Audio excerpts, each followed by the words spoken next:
Discover prototypical track and turnouts with the Roadmaster series from Oak Hill Model Railroad Track Supply. Proudly made in the United States, Oak Hill's handcrafted turnouts provide unparalleled detail and accuracy, giving your layout museum-quality track work at an affordable price. Whether fully built or in easy-to-assemble kit form, Roadmaster provides all the details of real track. Looking for a custom piece of track work? Oak Hill can help with custom turnouts, diamonds, crossings, and more. Check out all of their offerings on their website, ohrtracksupply.com.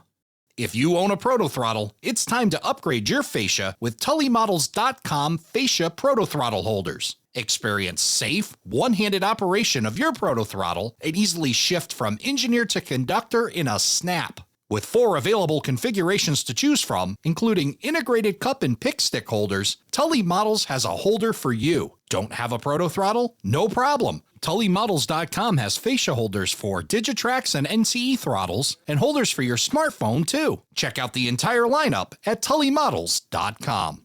Hey, New Haven Railroad fans! This weekend, September 5th through the 7th, make your way to New London, Connecticut for the New Haven Railroad Convention and Train Show. This 3-day event features a movie night on Friday, a train show with a variety of vendors, clinics and presentations, memorabilia, model displays and more on Saturday, a buffet banquet dinner and more presentations on Saturday night, and New Haven Railroad-themed layout tours on Sunday. This event is brought to you by the New Haven Railroad Historical and Technical Association. Learn more about them and this exciting event on their website, nhrhta.org.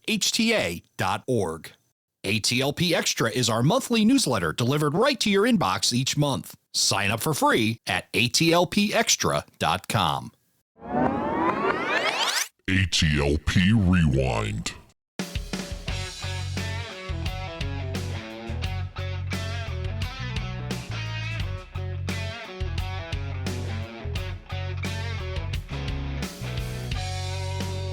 Hello, everybody, and welcome to Around the Layout, where model railroaders come to tell their story. My name is Ray Arnott. Glad you could join us. Joining us from the UK, Chris Gilbert. Chris, welcome to the show. Hello, how are you? I'm doing fantastic. It's great to connect with you, coming across to us from the over the big pond.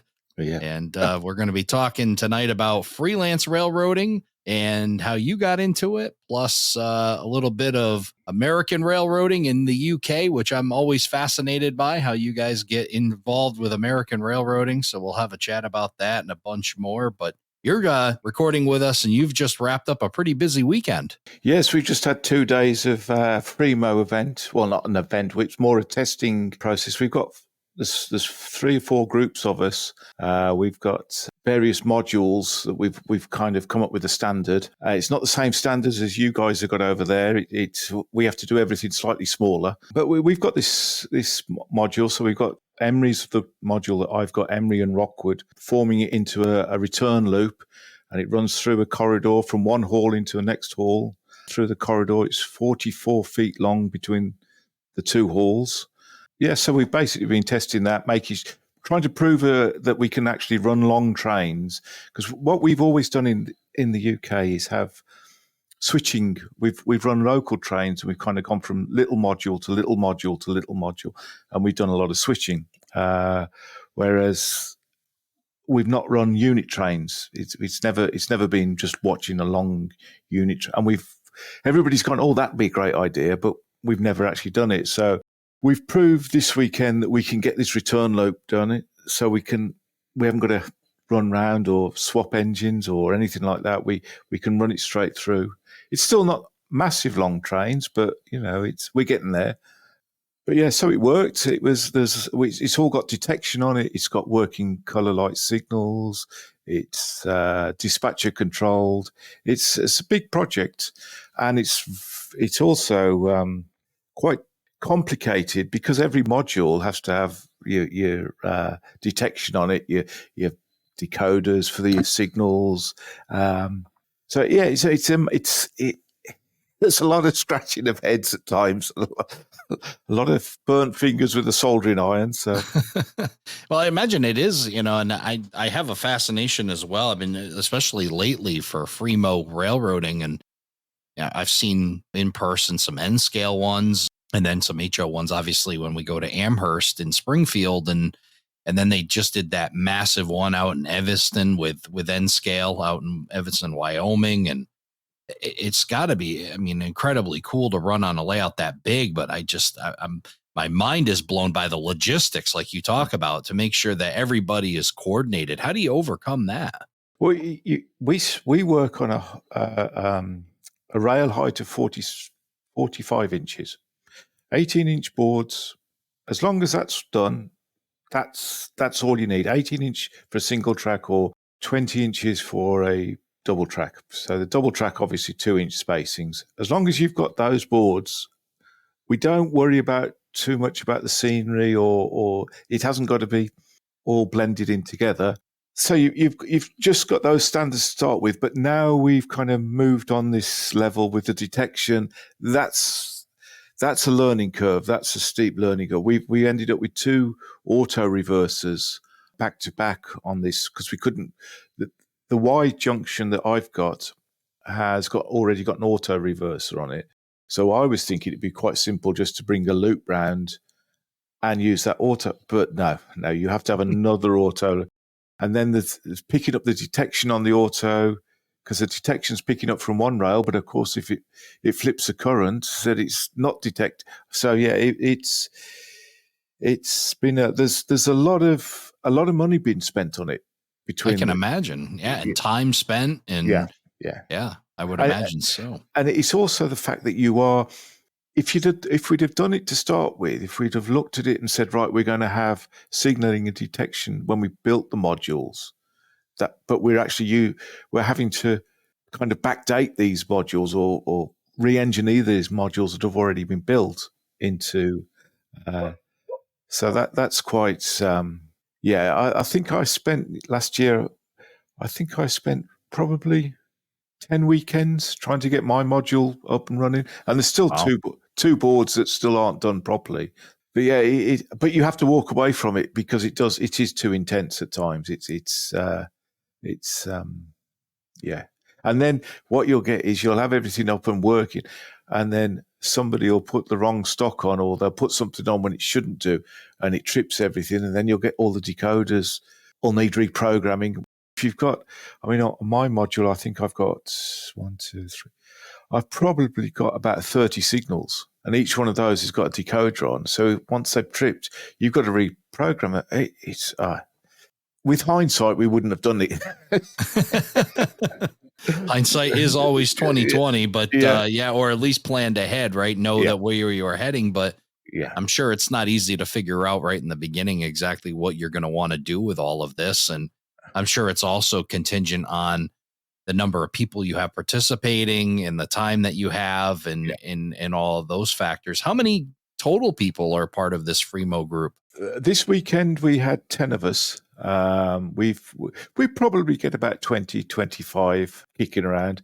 We used to have a meeting at about an hour away from me, and there'd be 10 of us, 10, 12 of us there each weekend.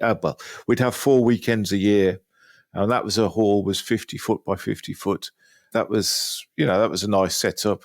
Again, it started small and you just grew, and somebody goes, "Oh, I know what we could do with a curve there, and we could put that module there." And I know, well, I'll build that. And you come back and, well, we could do this and this, and and it just grows and grows and grows. There's no master plan to start with. It's just like Topsy. It just keeps growing and getting. And then some things you'll try and they won't work. I've built several modules that have just literally, that's not done it. That's not, put it away. It's scrap it, start again. But you've got to go down that road. You've got to do that. I found that all the way through. If I don't make the mistakes, I'm not learning from them. How many modules are you providing to the group? There's 3 of us up here, local to here, and I've got Emery, Rockwood. I've now got another 2 straight boards, and then there's the 45 feet, 46 feet of track in the corridor. So that it takes, I've got a Range Rovers, we got an estate car, 2 estate cars. So there's 3 trips of each car backwards from the lockup. We keep it in one of my works lockups. we have to bring it all up. It takes three cars, 3 trips to bring it all up, get it all set up. The hardest part, the bit that really gets me, is the legs. It's having the legs. Yeah, I love them, but there are hundreds and hundreds of these bloody legs. They are that is the bugbear, because and but I've come up with an ingenious. I think it's ingenious. I would where you actually, because you'll have the feet adjustable at the very bottom.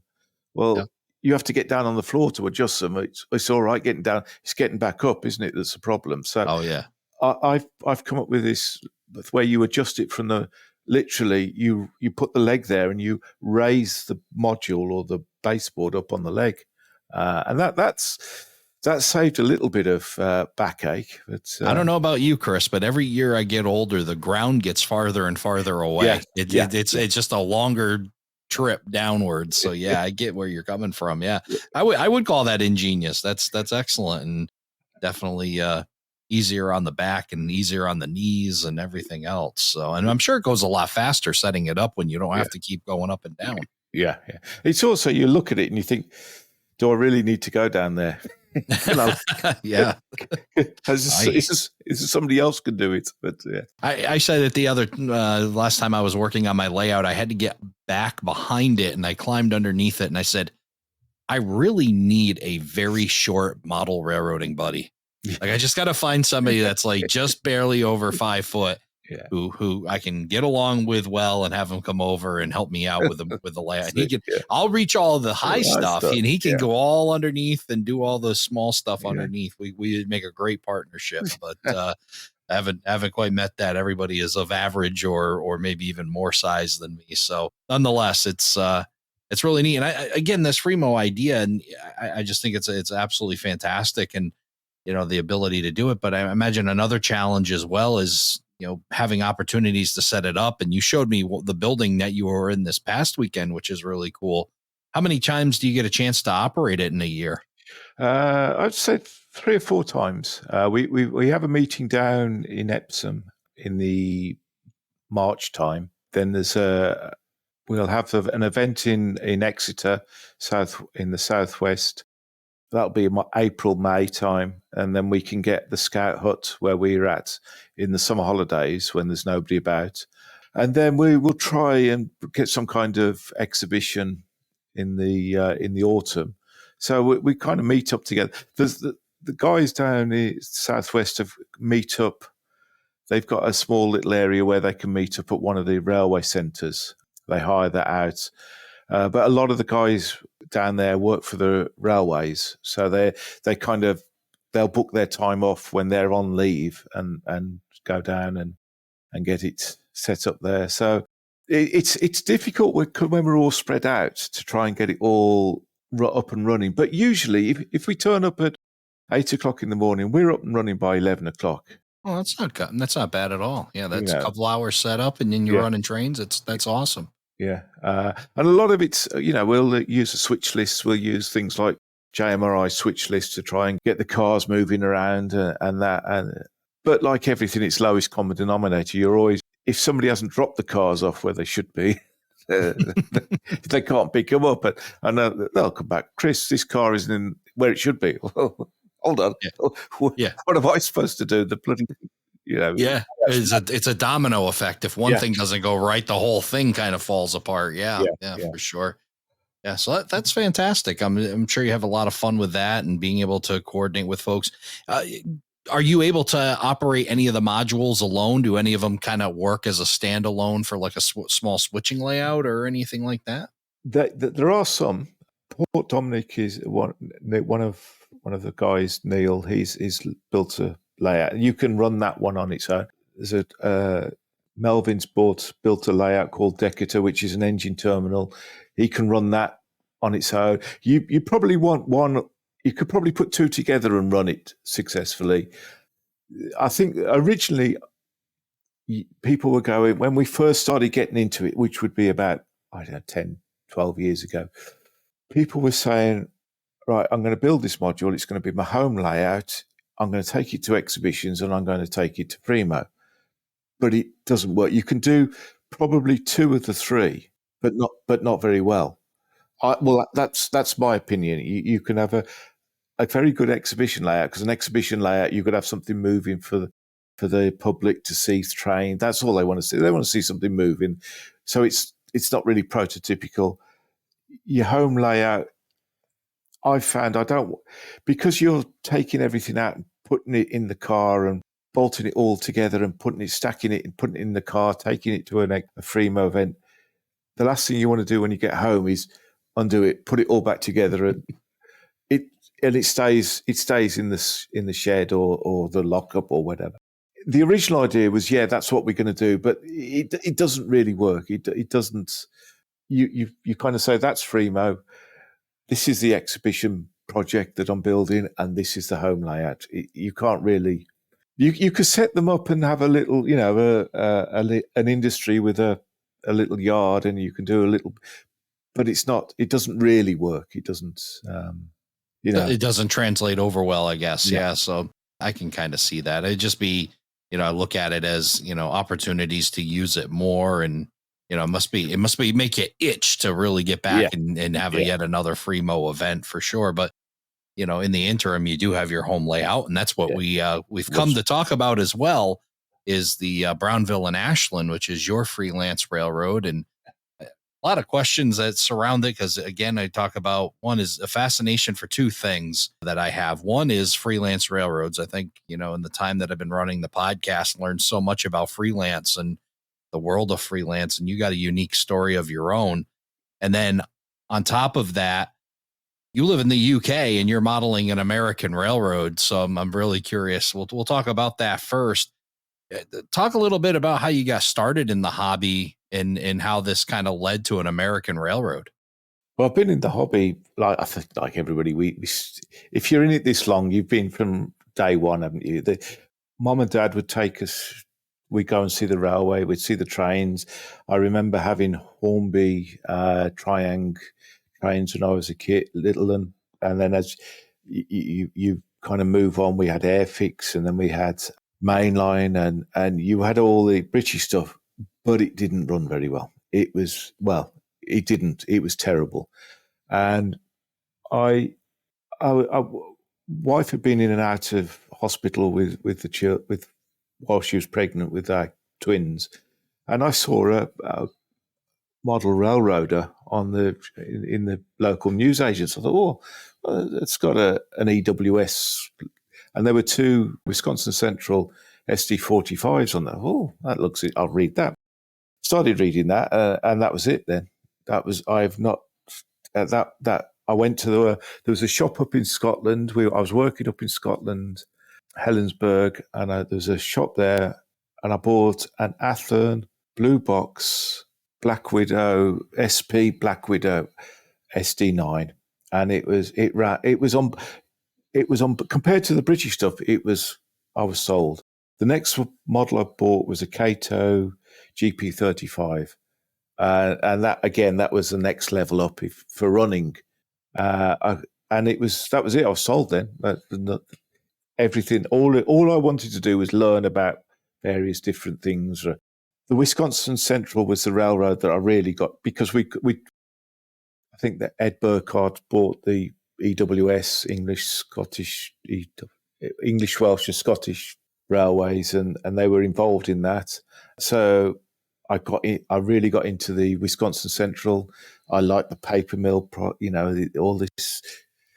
It wasn't short liners; it was the regional, wasn't it? And then I moved on to the Wisconsin Southern, and that just it was so completely different to everything that we have in the UK, where it's kind of like a can-do attitude, as is now, and that was it. And then I had a Kato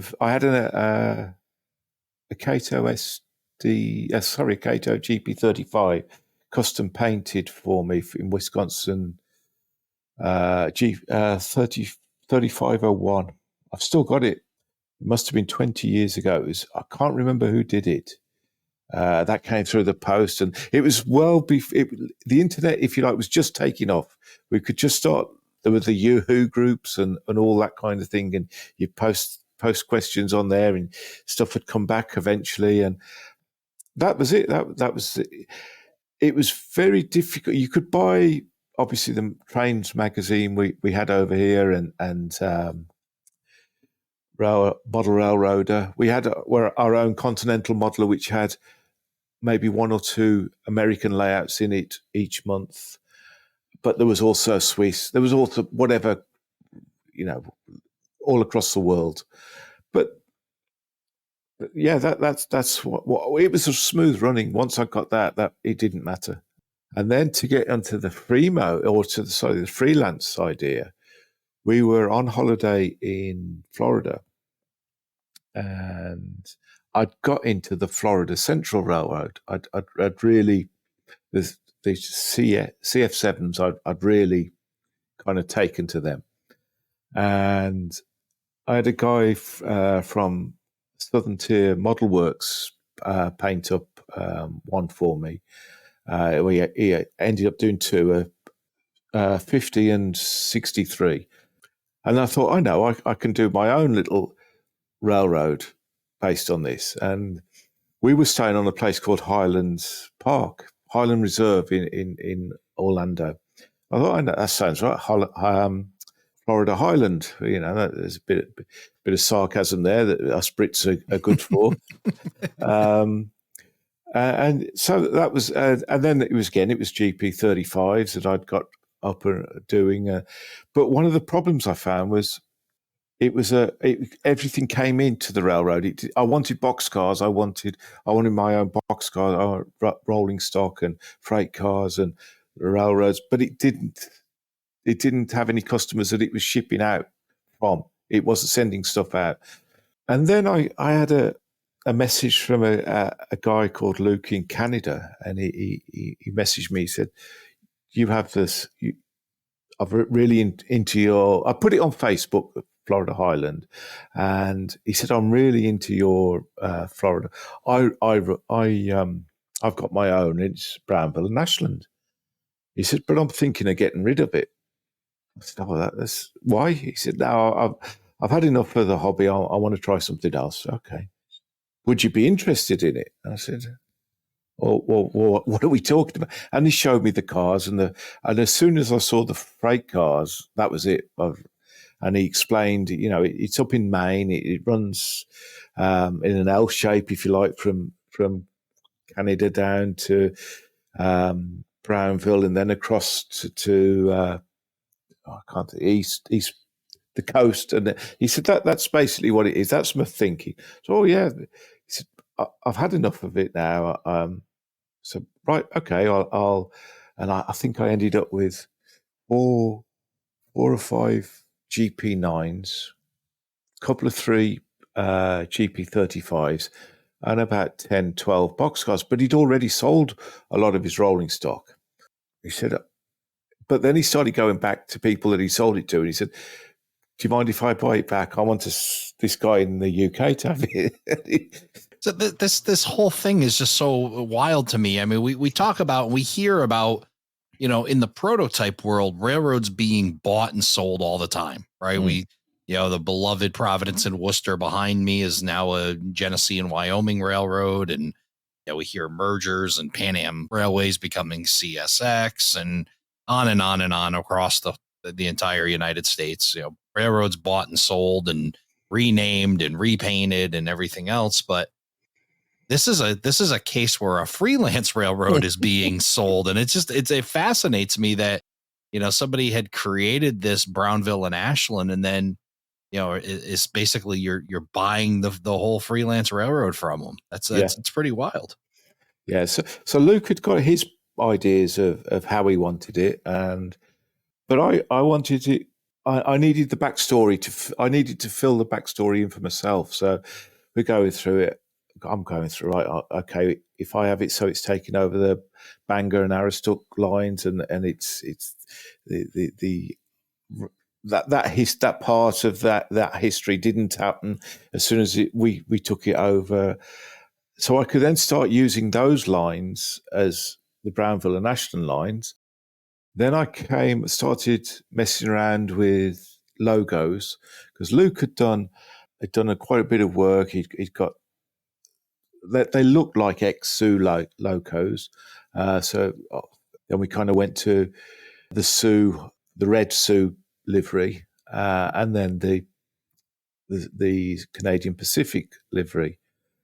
I wanted to try something else, so I'd been drawing. I'd sketched the B and the A, and I remember reading something about the pine tree. The logo on the front of the Wisconsin Centrals was a pine tree, but they put it on upside down. When it went, when the GP40s had gone in, I'd read somewhere that they'd drawn it up and it was going to be a pine tree. And I thought, I know, we're in Maine. We put pine. We could put a pine between it. And I'd been talking to Stephen at Smokebox Graphics, and we'd been messaging backwards and forwards. And he painted up a couple of Pan Am units for me. He deckled some of those and painted and repainted. So I've got a Smurf one, a Guilford one, and a Pan Am one. Right. And I said, he said that he was a graphic designer and everything. I said, well, I've got this B&A, and I've got this pine, and it was a rough drawing. It was, it was on the back of a stamp. It was a terrible drawing. Emailed it. And he came back, and this was the logo that we've got now. That's on the large logo, if you like, and that's kind of then reinvigorated the whole thing again. We've now got freight cars in the livery. We've got grey ones. We've got red ones. We've got locos in the livery. We've got in the red with the white. We've got white with the red.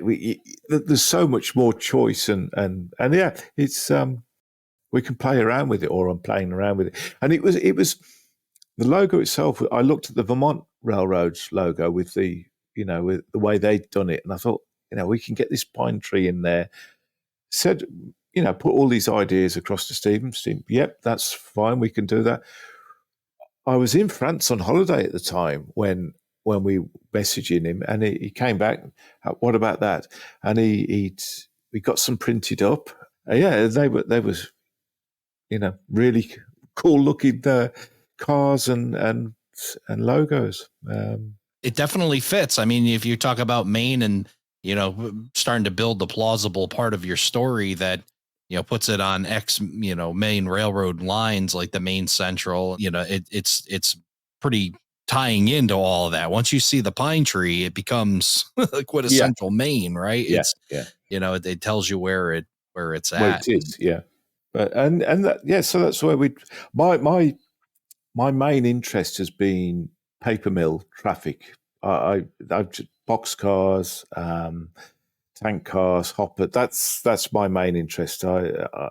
So because the Brownville and Ashland, I'm imagining that the internet didn't devastate the print industry as much as it had done. So there's still a lot of paper being produced. That's in my alternative world. We're still going. We're setting the railroads, if you like, is set in the 2010s, 2012 kind of era. It's so the GP35s are still hanging in there. They're just about there. We're not going for big stuff. We're not going for any Gevos or anything like that. We're not going down that road. Right. But yeah, so that's where we're at. My home layout is in the next room to us, and that's it's literally 5 feet wide by 31 feet long.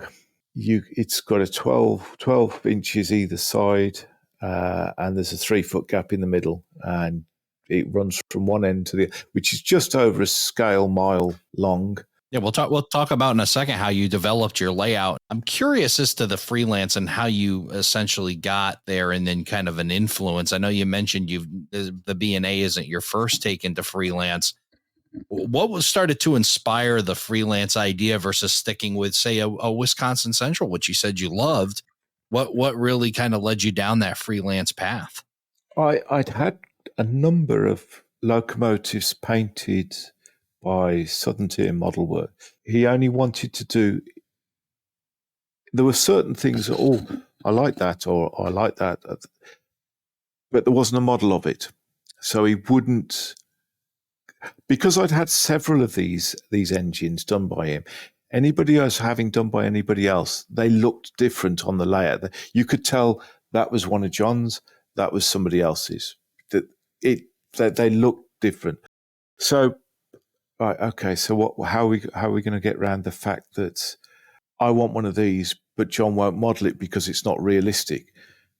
Let's use the freelance. Let's and that was all of a sudden he enjoyed that idea because he could get away with stuff that people weren't going to criticize. Oh, that's not right. You've not got the rights. So all of a sudden you've got that criticism has gone away because it is what it is. Nobody can say that never happened because it never happened. Yeah. So and that was the main reason, was the fact that people go, oh, well, that didn't run with that, and that didn't. You get that a lot especially with exhibitions in the UK. I remember being up in Scotland at an exhibition, and there was a really lovely layout set at the turn of the last century. Lovely layout, really well done, O gauge, well detailed, hand built stock. It was superb. And somebody came and said, you've got the wrong cows on there. We didn't have those cows. Those black and white cows weren't in Scotland in 1908 or something. This is how I can never understand how people can be critical of something. The extreme rivet counter can be quite a party pooper, that's for sure. Yeah. So that's why I'd kind of gone down. Nobody could tell me I was doing it wrong. So that was the main reason for Fremo, was nobody could say that never happened, or that you would never have that. I can have cabooses as shoving platforms because that's what the railroad decided it was going to do. I can have GP35s refurbished and rebuilt to GP38 spec because that's what they wanted to do.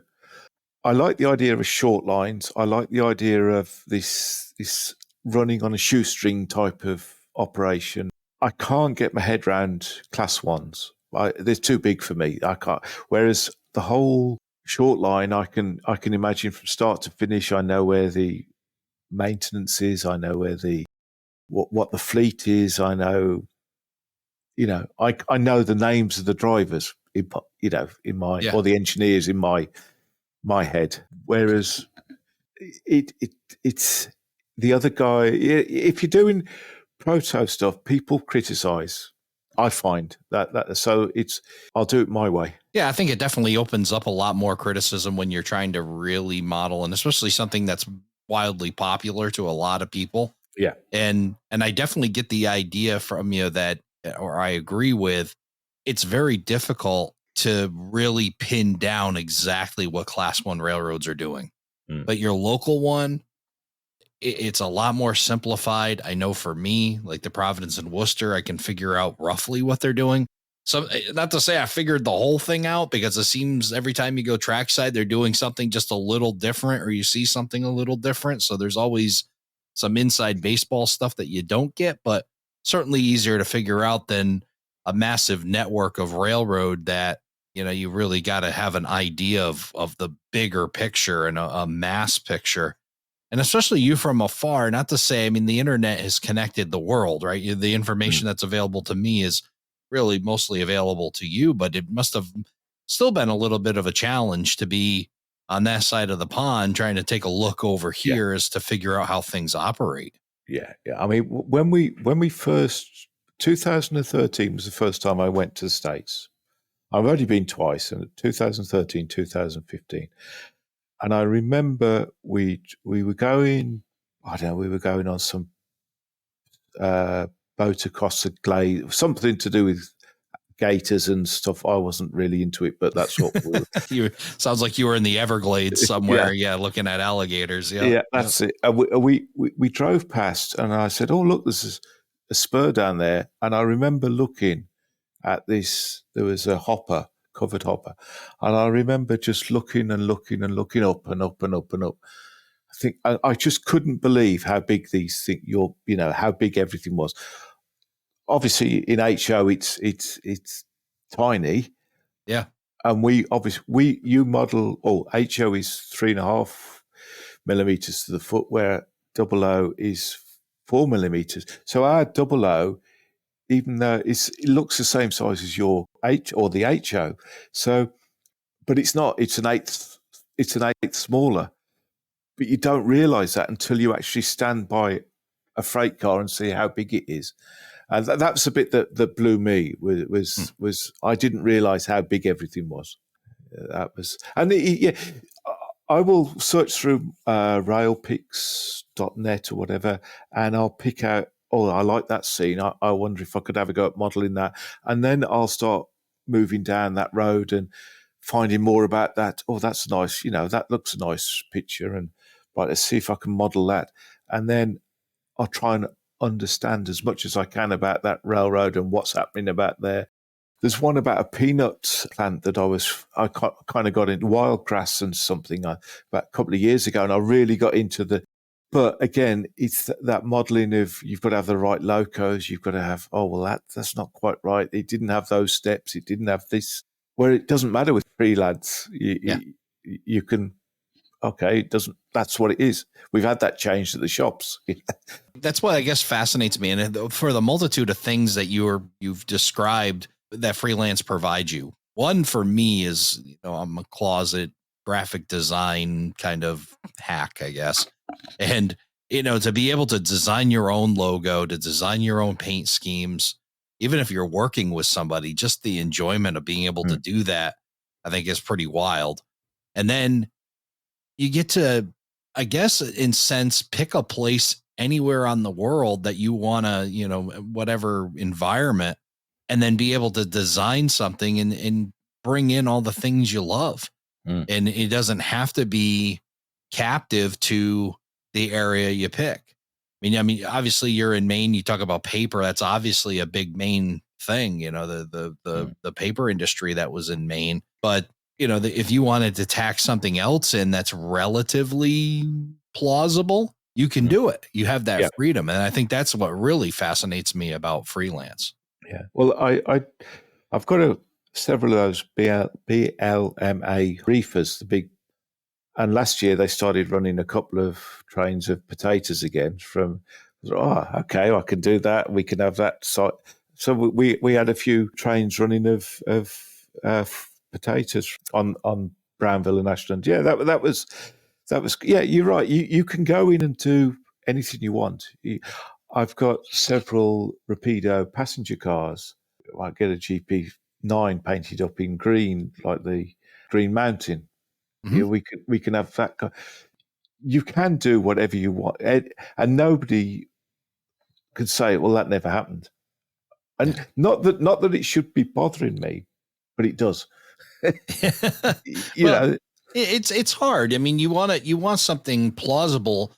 But I think sometimes it's best even for us to be a little bit plausible, right? That when you truly believe your own story, when you can, articulate your story well, because it's one that you truly believe in and believe it could happen. I think that there's something to be said for that, for sure. So let's talk about your layout a bit. And one of the things we hear many of times is that when you live in the United Kingdom, space is a factor. It's not the big homes that we have here, and there's some challenges there. So talk a little bit about that as you start to design a track plan around the Brownville and Ashland and the space that you have available to you. Well, originally I had it out we had a garden office, garden shed, for want of a better word. And it was 8 feet by 10 foot. And I've designed this little interchange or little... The old line came in, and then this paper mill came round, and it was literally 3 tracks. And then I just started to get frustrated. This is too small. This is too. I was running 3-4 wagons at 3 or 4 cars at a time, and it just got frustrating. I walked down the side of the house, and there's a space literally between us and next door's fence. There's 5 feet between our fence, or the fence, and the side of the house. Right, let's put a lean-to along there. It's 31 feet, 5 feet. Insulated it all out, put the roof in, put electrics in, got it all plasterboarded out, and we put the layout in there. You have to accept that I'm not going to have unit trains. I'm not going to have long trains running. I have to accept it's going to be switching. I've got a yard that's 12, 13 feet long on one side. I'm redesigning the layout now because it was against the fence. The fence moves slightly through the summer. It gets warm. It gets cold. It's moving. So that there was a bridge that joined the two sides together. Well, that was constantly causing me problems. So that's gone, and we're having a staging yard, which is going to be called Kent. Then we're going to have the other yard, and it'll come round. I like shuffling cars around. That's my bit. I like to go in there, maybe an hour's just moving a few cars around, getting right. Well, we'll take those 6 and we'll move them over there. I can do that once or twice a week, maybe a bit longer, and that's it. I'm happy. I'm done. I've moved on. We've had it where we've had 4 or 5 people here, and they've had a proper operating session where I've used the switch list on the Mac program. We've run that, and that's worked well. But again, it is you are constricted to space, which is why the Freemo idea is quite popular now. It's taking off because we can all put together and run better trains. But my home layout, I say it's 31 feet, and I can have an operating session that will last 2-3 of us for 2 hours easily, no problem at all. Yeah, and I think that's great. I mean, it's very similar to what I have. I don't have a massive layout, but I can keep guys, a group of 3 busy for a while, and sounds like the same for you. And I'm sure it makes it to be a very manageable operating session too. Yeah, it doesn't. Obviously, you're not spent hours cleaning the track. That's another good thing between the British and the American. Going back to that, the Cato 35 will run whether I've cleaned the track or not. They just run so well. So yeah, it's saged up. I've got probably in the region of 120, 130 box cars. So the layout will hold probably 35, 40 at a push. So I can basically that the train will come in. I'll rotate the cars while they're switching something over. I'll restage cars for them for the next setup, the next train. Yeah, it's an interesting setup. It's an interesting operation. Again, it's that short line one. And then when we do get, can I run this? Can I run that? It doesn't matter. We can, well, can we try this operation? I did base it originally on a place in Bakersfield in Pennsylvania. And I think that's how you pronounce it. And it got a Dr. Pepper silo on the industry. And it would have a load of syrup cars. And that was fun to operate. But now we're going full Maine. We're going full, we're going full paper industry. So you've taken the Brownville and Ashland, you've from a freelance railroad that you in sense purchased, you've created a new logo, a new look, a new feel for the area, some new lines. So as you've developed this entire story, why don't you tell us about the Brownville and Ashland as it sits today, and what is the purpose of that railroad? Well, in my mind, it took over the old Bangor and Aroostook. It runs from Maine. It runs from the top. It starts from Canada all the way down to Brownville, and then across, and then into Vermont. So that Canadian Pacific line that went to the Central Maine and Quebec line, it runs right the way across that line. So we have the big power, if you like, is down there. The bit I model is at the top of Maine. So we've only got the 4-axle stuff, but you can still have that. You could still have ST40s turning up there, so there's 4 Bowser ST40s that I've got that have just been patched out for the Brownville and Ashland. You've got mother and slug units. It's got probably still on the roster are hanging around about 4 or 5 GP9s. They're still just about hanging on there. We had a batch of BNSF Smurfs. You know, they had some Smurf. They had those have come up there. We've got those. I don't know why you need air conditioning units, but they've still got air conditioning units in It there. can get warm in Maine every once in a while, so it's nice to have AC. Yeah, yeah. Those are probably at the moment. Those are Atlas GP38s. Those are probably my favourite locos at the moment. They're in this. They were done by a guy called Dan Spalding, who's in the UK, and he's done absolute stunning job of these 3 locos. But because they're such a different colour to the others, because they're blue and these are the rest of the railroad is red and white, you're not noticing that they're done by 2 different guys. They're stunning locos. We've got a load of boxcars. We've had a load of boxcars refurbished. They were getting a bit tatty. The seals, they were a bit leaking. We didn't want the paper getting wet, the finished product getting wet, so we've had them all resealed, refurbished. We've had quite a few of them have been repainted into the new grey and red livery in the paint scheme. We've got the GP. We've got a couple of cut down short nosed GP9s, which were painted white, which was a bit of a mistake because obviously when it snows you can't actually see them. That was they decided that was a bad mistake, so we've kind of gone back for the red ends and what have you. Yeah, that's where we've got. We haul a bit of steel and oil train, crude oil down south, but you don't see that up at where I model. Yeah, that's where we're at.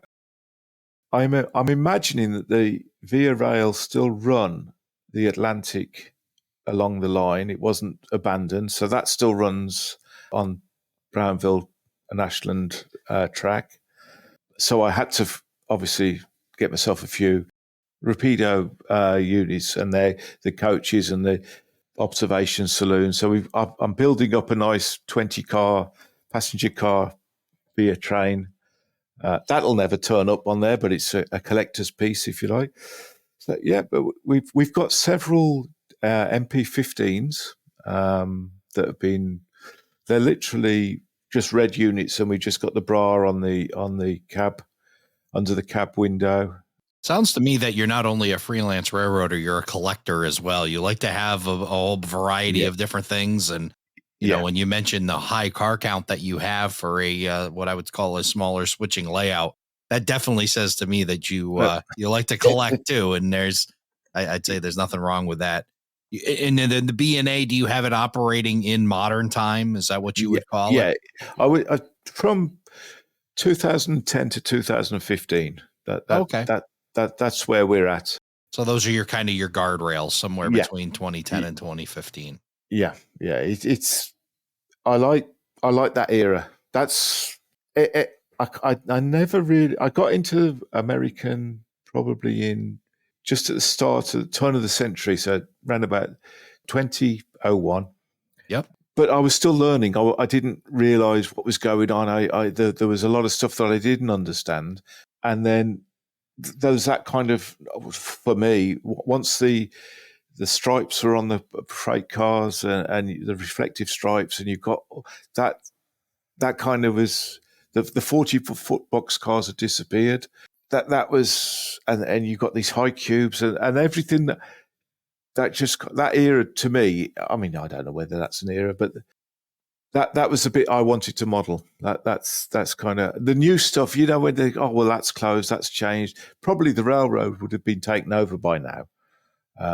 It would have probably been orange by now. Yeah, I think you've hinted a few times in your group some light jokes about it becoming a Genesee and Wyoming railroad. But one thing I caught in all of that, of course, is that, you know, big paper moving, and nothing moves paper better than a 50-foot high cube. And as far as this guy's concerned, there's nothing better car than a 50-foot high cube.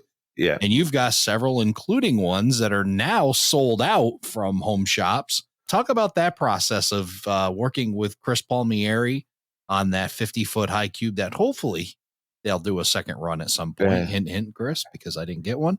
So yeah, let's talk about that process of getting a Home Shops car made. Yeah, well, Chris contacted me, I would say it's got to be 18 months ago now. I just email out of the blue, would I be interested? He thinks it would be a good logo, good idea for a car. And so I was away on holiday at the time, and I was just sitting on the laptop, came up with a few designs. I'd got the logo that had been developed. I'd had a couple of 3 grey cars already done, and a couple of red cars done with the white logo. And Chris said, right, this is a drawing. Come up with some artwork. Come up with how you want it looking. So I did some blue, I did red, and I did grey. We decided we could have had the boxcars where posts came up and down, or they were in squares, but we decided the post ones were the better ones. And it took me about 2 weeks to come up with the thing. Sent it to Chris. Yep, love that. And that was it. It was a very quick, a very simple job. And I got Chris to do me an extra 50 unnumbered cars. There's a friend of mine in Illinois who's got 20 of them. I've got 20 of them, and the rest have gone to other members really of the Primo group. We're all having them numbered up differently, so it won't affect the switching program. But as I had the numbers were done after my wife's date of birth, my twin boys, and my daughter's date of birth. But I also wanted the other ones, which is why Chris said we're only going to do a run of 3, 50 cars, 50 cars in each number. We don't know how they're going to sell. They went very quickly by the sound of things. Yeah, congratulations. It looks like you were the first one to sell all 3 of your cars out. These are the Prairie Shadows Trinity 50-foot high cube box cars that Chris ran. There's some other road names still available, the Michigan Interstate and the MD Rail, but the B&A is all sold out. I clicked it as many times as I could, and it didn't change anything. They're still sold out, but a fantastic looking car, gray body, as Chris mentioned, with the red and black logo. Just a really sharp looking car, and I can see why it was the first one sold out. It's unique. It definitely would stand out on a railroad, and again, great for moving paper or a bunch of other different commodities, but fitting for your B&A. So congratulations on that. And hopefully that's just the beginning of things with that B&A logo on Home Shops cars, because I think it's a good one. Done an excellent job creating the story of the Brownville and Ashland. Yeah. Well, it's got its own Facebook page, the railroad. And I know I get a lot of people messaging me, are you selling anything? Where can I get the decals? Can I, so I knew it was going to sell well. And I did a bit of, advertising or promoting it on the page. I had a guy message me a couple of days ago from Texas saying, I want one. They've all gone. where can I, a bit like you, I want one. But hopefully Chris will do another run, or he can arrange another run, or there'll be another different car. But no, it's a really nice looking car, and a great quality car too. That's one thing Chris does very well. He picks great partners to work with, and Prairie Shadows on this Trinity car did an excellent job. Very high quality car. So excellent work by you both you and Chris to coordinate to get this project going, and look forward to seeing what happens in the future. And as far as your Facebook page and all the links, we'll make sure that we share that along with pictures and all the information on your layout as well. That'll be on our website, aroundthelayout.com/118.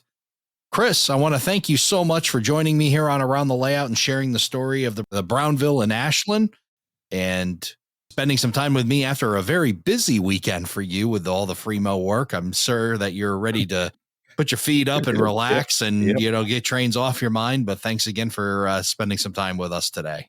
No, it's been great talking to you, Ray. Great talking to you.